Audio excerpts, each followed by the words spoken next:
اور جب کوئی بھی سنسیئر انسان، وہ مرد ہو یا عورت ہو، کوئی بھی سنسیئر انسان ٹھیک سے رمضان گزارتا ہے تو اس کو دو نعمتیں ملتی ہیں۔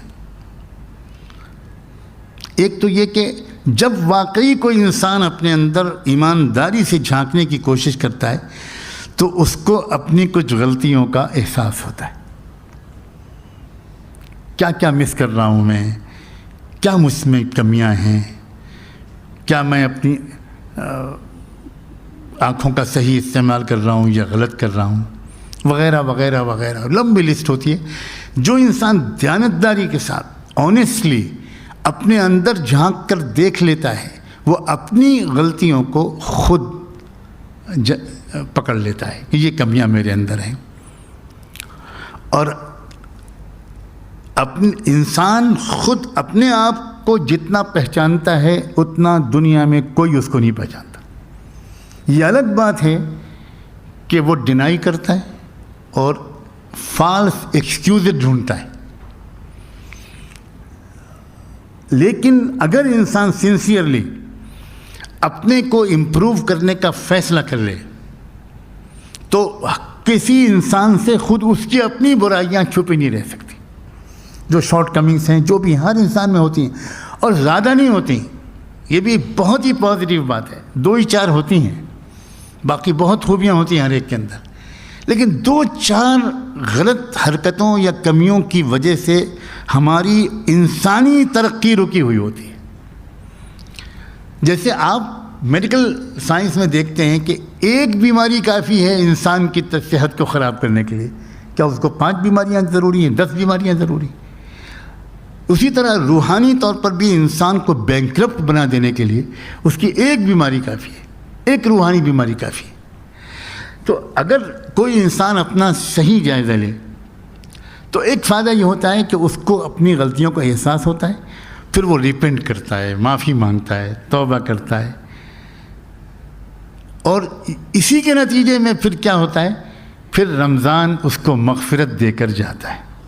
یہ مطلب اس کا کس کو مغفرت ملے گی؟ جو اپنی غلطیوں کو فائنڈ آؤٹ کر لے گا، آئیڈینٹیفائی کر لے گا، اور پھر ان غلطیوں پر معافی مانگے گا، شرمندہ ہوگا۔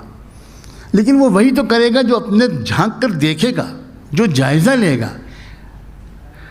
دوسرا ایک فائدہ یہ ہوتا ہے پچھلی غلطیوں کی معافی کے علاوہ کہ آئندہ زندگی میں ان غلطیوں سے وہ بچ جاتا ہے، اور اسی کا نام ہے تقویٰ۔ پچھلی غلطیاں معاف، آئندہ زندگی میں ان غلطیوں کو دہرانے سے حفاظت۔ تو جب رمضان سے نکلتا ہے ایک ایمان والا اور ایک ایمان والی، تو ایک نئی زندگی اس کی ہوتی ہے جس میں پچھلی غلطیاں معاف ہو چکی ہوتی ہیں، اس کا دل کی سلیٹ صاف ہو چکی ہوتی ہے، اس کا اکاؤنٹ کلیئر ہو چکے ہوتے ہیں، اور اب وہ نئی زندگی جو شروع کرتا ہے رمضان کے بعد تو دوبارہ ان غلطیوں کو نہیں دہراتا۔ وہ اس کے لیے بچنا آسان ہوتا ہے، کیئرفل زندگی ہوتی ہے اس کی، واچفل زندگی ہوتی ہے۔ وہ بہت نظر رکھتا ہے کہ میں پہلے وہ کرتا تھا، اب مجھے نہیں کرنا، میں اب رمضان کے بعد ایک نئی زندگی شروع کروں گا۔ تو یہ ایک انعام ہے میرے مالک کا، ہم سب کے مالک کا، کہ اس نے ایسے بہت سے موقع دیے ہیں۔ یہ روزانہ تہجد کا جو وقت ہوتا ہے وہ بھی ایک 24 گھنٹے میں ایسے ہی وقت ہے اپنے جائزے کا، اپنی دل سے دھبوں کو دھونے کا۔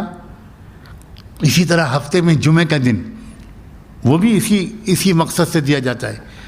پھر سال میں رمضان اور زندگی میں حج، یہ سب موقع ہیں، کیونکہ یہ اللہ تعالیٰ اس بات کو خوب جانتے ہیں اپنے بندوں اور بندیوں کی اس نفسیات کو، کہ ان کو اپنی زندگی کو بدلنے کے لیے کسی ٹرننگ پوائنٹ کی ضرورت ہوتی ہے۔ کچھ ایسا موقع ان کی زندگی میں آیا جس میں وہ روزمرہ کی زندگی سے تھوڑا الگ اپنے اندر جھانک کر دیکھیں۔ یہ موقع اللہ تعالیٰ دیتے ہیں، اور یہ رمضان دراصل اسی کا موقع ہے۔ اور دنیا اس وقت اللہ ترس رہی ہے ایک اچھے انسان کو دیکھنے کے لیے، اچھے انسان کو دیکھنے کے لیے ترس رہی۔ یہ ساری مصیبتیں جو اس وقت آئی ہوئی ہیں وہ اسی لیے ہیں